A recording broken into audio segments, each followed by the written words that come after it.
Two cars, two drivers, 23 races around the world, and a bill that arrives every single week that would make most billionaires genuinely nervous. But here is the number that stops everyone cold. Before a single wheel turns in anger, before a single tire is fitted, before a single engineer even walks through the factory door in the morning, one Formula One team can spend over $500 million in a single year. $500 million for two cars. Now here's what makes that number truly extraordinary. Those two cars will race for approximately 50 minutes per Grand Prix. 50 minutes. $500 million for 50 minutes of racing. 23 times. So the question that should be burning in your mind right now is simple. Why? Why would anyone on Earth do this? Why would the smartest, most sophisticated, most financially disciplined investors and corporations in the entire world voluntarily write checks of this size for two small carbon fiber machines racing around a track? The answer is not what you think. And by the time this video ends, you will understand something about Formula One that most people who watch it every single weekend never realize. Because Formula One isn't really about racing at all. Stay with me. Let's go back to the very beginning. Because before we can understand the economics of owning an F1 team, we need to understand what Formula One actually is. And here's the truth that surprises almost everyone who hears it for the first time.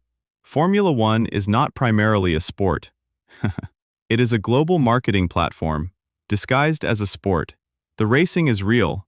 The competition is real. The danger is absolutely real. But the reason corporations spend $500 million per year participating in it has almost nothing to do with winning races. It has everything to do with what those races deliver. Formula One broadcasts to over 500 million people in over 200 countries every single race weekend. 500 million people watching, focused, engaged, for hours. Not scrolling past a 30-second advertisement, not skipping a pre-roll video, not glancing up occasionally from their phones. Actually watching, genuinely engaged, for hours. In a world where human attention is the scarcest and most valuable commodity on Earth, Formula One delivers something almost no other platform on Earth can match. Guaranteed mass global attention. From one of the wealthiest, most educated, most brand-conscious audiences on the entire planet. People who own luxury cars, who wear luxury watches, who fly business class, who make significant financial decisions, and they are all watching, together, at the same time, every 2 weeks. And that is why the economics of F1 make complete sense to the people spending the money, even when the numbers look completely insane to everyone else. But let's talk about those numbers, because this is where Formula One economics become genuinely jaw-dropping. First, how do you even get into Formula One? You might assume you simply apply, pay an entry fee, build a car, show up at the first race. Wrong. So completely wrong. To join the Formula One grid as a new constructor today, you must pay a deposit to the commercial rights holder of approximately $200 million. $200 million. Before you have designed a single component, before you have hired a single engineer, before you have rented a single square foot of factory space anywhere in the world. $200 million, just to be allowed to enter. This is called the anti-dilution fee. It exists to compensate the existing teams for sharing the prize money pool with a new competitor. $200 million, simply to join. And then, the real spending begins. Let's break down exactly where the money actually goes, because most people assume it all goes on the car. It doesn't. The car is almost the smallest part of the entire story. People. That is where Formula One money disappears faster than anywhere else. A competitive Formula One team employs between 800 and 2,000 people. Not just drivers, not just mechanics with spanners, aerodynamicists, computational fluid dynamics specialists, materials scientists, software engineers, data analysts, logistics coordinators, catering teams, marketing departments, legal teams, finance teams, driver coaches, simulator operators, composite manufacturing specialists, performance engineers, race strategists. The list goes on and on and on. At the top teams, Mercedes, Red Bull, Ferrari, the average employee is one of the most highly skilled technical professionals in the entire world. These are people who could work at NASA, who could work at the world's leading aerospace companies, who chose to work in Formula One because it is the most technologically demanding engineering environment that exists on Earth today. And they are paid accordingly. People costs alone at a top Formula One team can exceed $200 million per year. $200 million, just in salaries.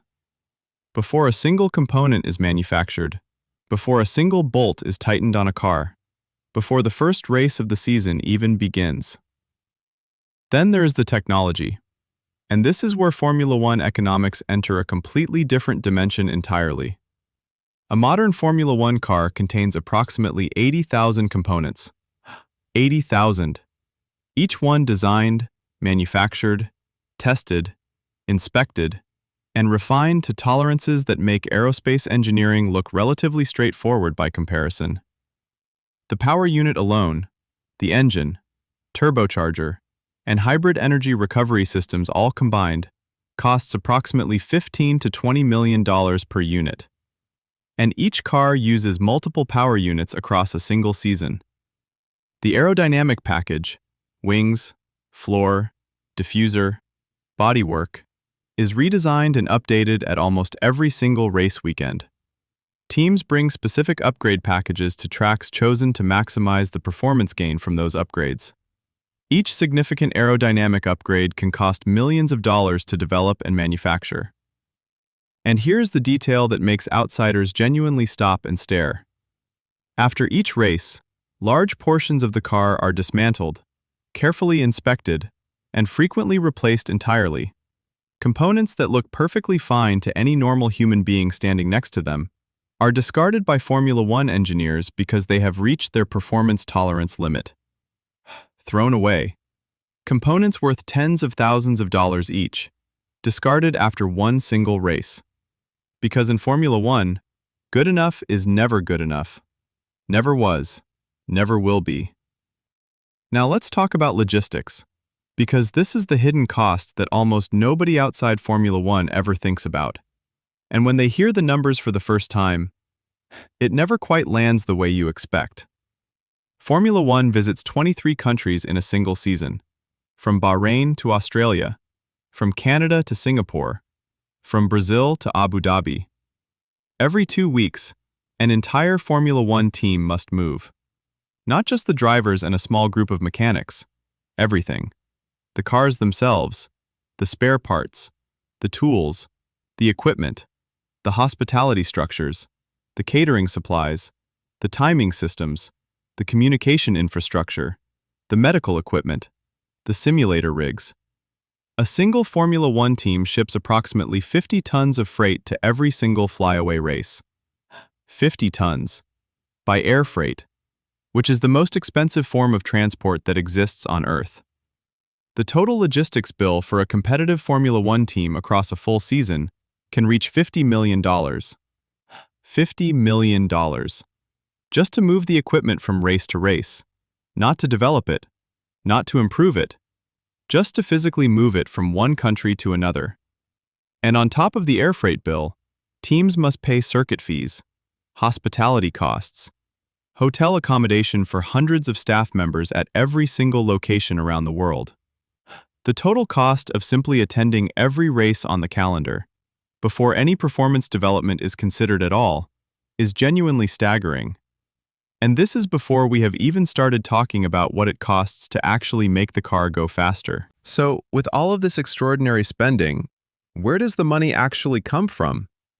This is the part of Formula One economics that most people fundamentally misunderstand, and getting this wrong is the difference between a team that thrives for decades and a team that disappears without warning. Revenue stream number 1. The Concord Agreement prize money. Formula One distributes a significant portion of its commercial revenues back to the teams at the end of each season.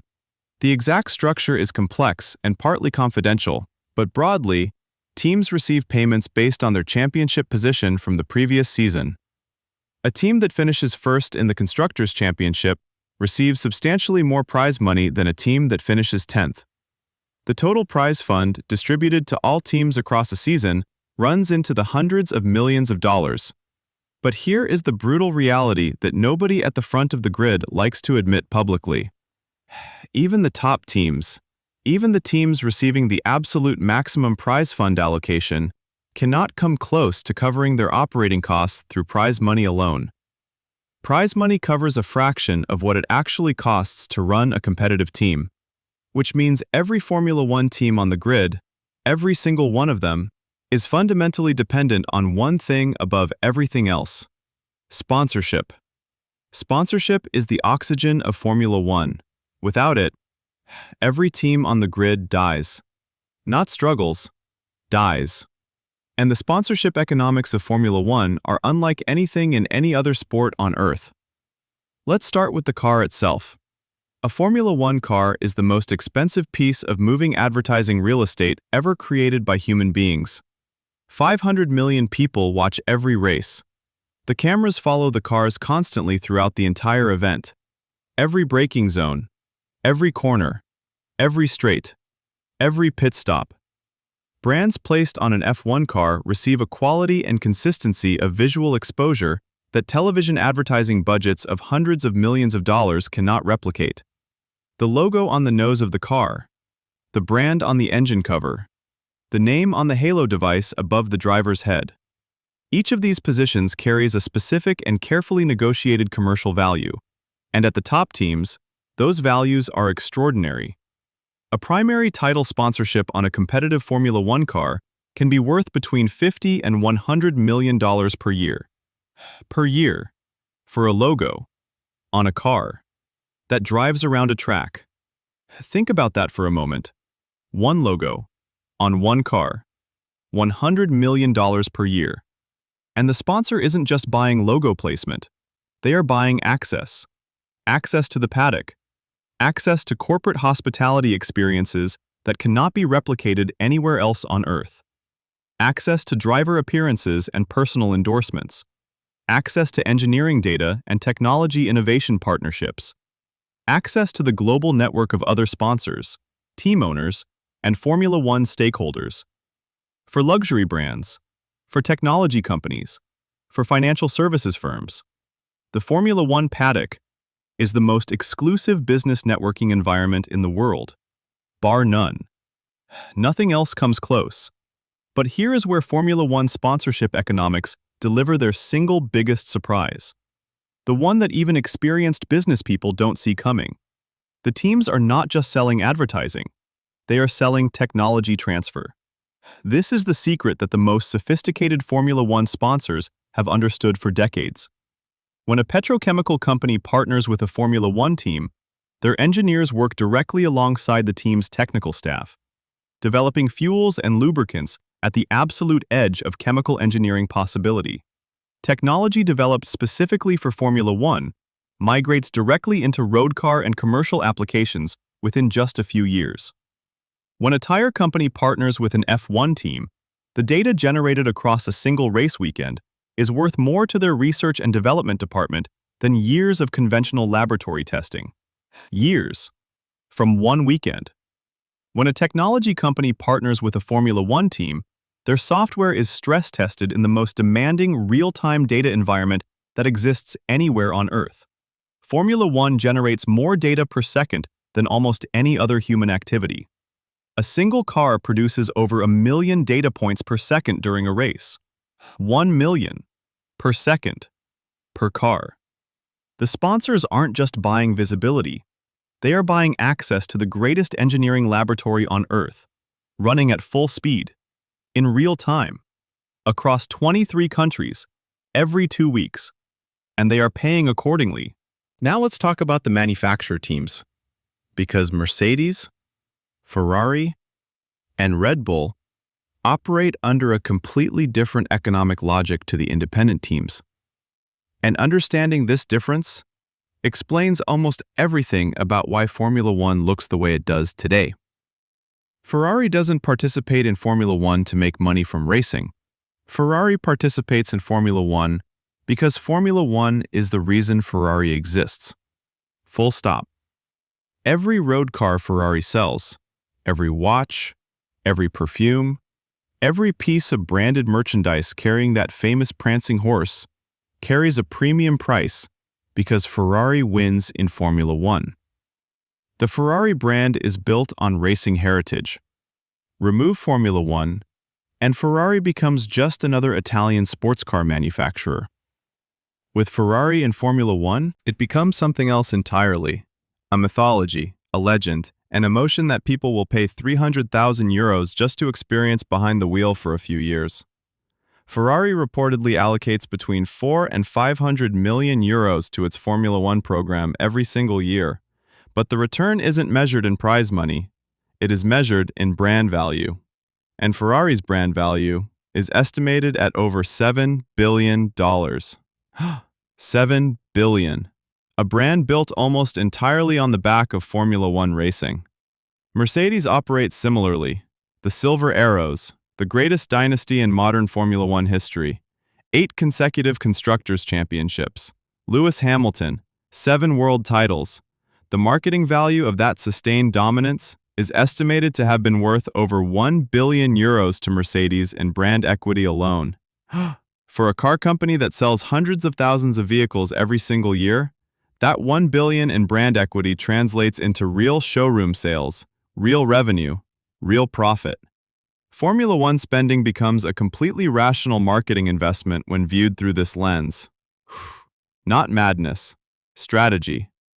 But not every team has the resources of Ferrari or Mercedes, and this is where Formula One economics become genuinely dramatic.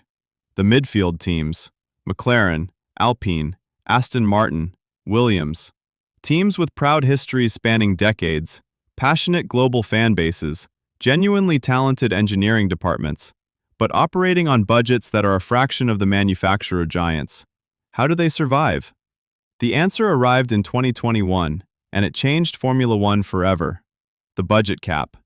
From 2021 onwards, Formula One introduced a cost cap on team spending, initially set at $145 million per year, covering the majority of car development and race operation costs. This was the single most significant structural change in Formula One history. Before the cap, the richest teams could spend without any limit whatsoever. Mercedes and Ferrari spent over $400 million in some seasons. Williams, fighting desperately for survival, spent less than $100 million. The performance gap was enormous, and it was growing larger every single year. After the cap, the gap began to close, because suddenly, money alone couldn't buy championships anymore. Engineering ingenuity, strategic thinking, resource allocation, team culture. These factors became decisive for the first time in years. Red Bull maximized the cap better than anyone else on the grid, and won 4 consecutive Constructors' Championships, not because they spent the most, because they spent the best. There is a lesson in that for every business on Earth. But the budget cap created a problem nobody fully anticipated: inflation. The cap was set in dollars, but the costs of raw materials, energy, and highly skilled technical labor all rose dramatically after 2021. Teams found themselves unable to attend all races within the cap, unable to bring planned upgrades to specific rounds, unable to retain key technical staff who were being offered more money elsewhere. The cap that was designed to level the playing field created entirely new competitive advantages for the teams with the most creative accountants. This is Formula One, where the battle isn't just won on the track. It is won in the factory, in the wind tunnel, in the simulator, and apparently, in the finance department. Now let's talk about the newest and most dramatic development in Formula One economics, the one that has transformed everything in the last decade: the franchise value explosion. For most of Formula One's history, team ownership was essentially a passion project for wealthy individuals. Teams were bought and sold, but rarely at prices that reflected genuine long-term commercial value. Then Liberty Media bought Formula One in 2017, and everything changed almost overnight. Liberty understood something the previous ownership structure never fully grasped. Formula One wasn't just a racing series. It was a massively undervalued global entertainment property. With the right strategy, it could become the NFL of the rest of the world. Drive to Survive on Netflix launched in 2019, and it changed the entire demographic of Formula One fandom overnight. Suddenly, Formula One wasn't just for middle-aged European men who remembered Senna and Schumacher. It was for 20-something Americans who had never watched a single race before. For young women in Latin America who fell completely in love with the drama and the personalities. For an entirely new generation of fans across Asia who saw themselves represented in the drivers and the stories being told. The United States, historically an incredibly difficult market for Formula One, now hosts 3 races per season: Las Vegas, Miami, Austin. Las Vegas alone generated an estimated $1.3 billion in economic impact for the city in its very first year as a host. One race weekend, $1.3 billion for one city in 1 year. And Formula One team valuations reflected this extraordinary transformation immediately. McLaren was valued at approximately $900 million in 2020. By 2024, that valuation had exceeded $2.5 billion, nearly tripling in just 4 years. Williams, a team that had struggled financially for years, sold a majority stake at a valuation of around $200 million in 2020. 4 years later, independent estimates place their current value above $1 billion. Sauber, currently rebranding as Audi's factory team, reportedly valued at over $1 billion, before Audi has won a single race, before they have even competed under the new name. Formula One team ownership has transformed from a passion project for racing enthusiasts into one of the hottest asset classes in global sport. And the buyers are no longer just billionaire racing fans with a dream. They are sovereign wealth funds, private equity firms, Hollywood studios, technology entrepreneurs, all of them seeing the same thing: a global entertainment platform, growing fast, still undervalued relative to its true potential. But behind all the glamour and the billion-dollar valuations and the Netflix documentaries, Formula One has a graveyard. Teams that ran out of money. Teams that made the wrong technology bet at the wrong moment. Teams that lost their primary sponsor at the worst possible time. Caterham, HRT, Marussia, Super Aguri, all gone. All casualties of the brutal, unforgiving economics of this sport. And even long-established teams have come within weeks of permanent closure. Williams reached a point where the founding family was seriously considering ending their participation entirely. A team that had won 7 Constructors' Championships, that had produced multiple world champions, that was woven into the very identity of Formula One itself. Weeks away from closing their doors permanently. Because in Formula One, history doesn't pay the electricity bill. Legacy doesn't cover the payroll, and sentimentality doesn't keep the wind tunnel running. Only money does. Only money ever does. So is owning a Formula One team actually worth it? The honest answer has genuinely changed in the last 5 years. 5 years ago, owning an F1 team was essentially a way to spend a considerable fortune in pursuit of sporting glory. Today, it might just be the shrewdest sports investment on Earth. Team valuations are rising faster than almost any other asset class in global sport. The fan base is younger and more diverse than it has ever been in the sport's entire history. 3 American races generating extraordinary revenues. Growing Asian markets opening up entirely new commercial opportunities. A Netflix audience that keeps expanding into territories Formula One never previously reached. The commercial rights value of Formula One as a whole continues to climb every single season. And the budget cap, for all its imperfections and all its controversies, has created a more competitive and therefore more commercially valuable product than existed before. The teams at the front of the grid are no longer guaranteed to stay there forever, and unpredictability, in entertainment, is the single most valuable commodity of all. If you had bought a Formula One team 5 years ago, you would have paid a fraction of what that same team is worth today. If the trajectory of the last 5 years continues for the next 5, the teams available to purchase today may look like extraordinary bargains in 2030. But here is the single most important thing to understand about all of this.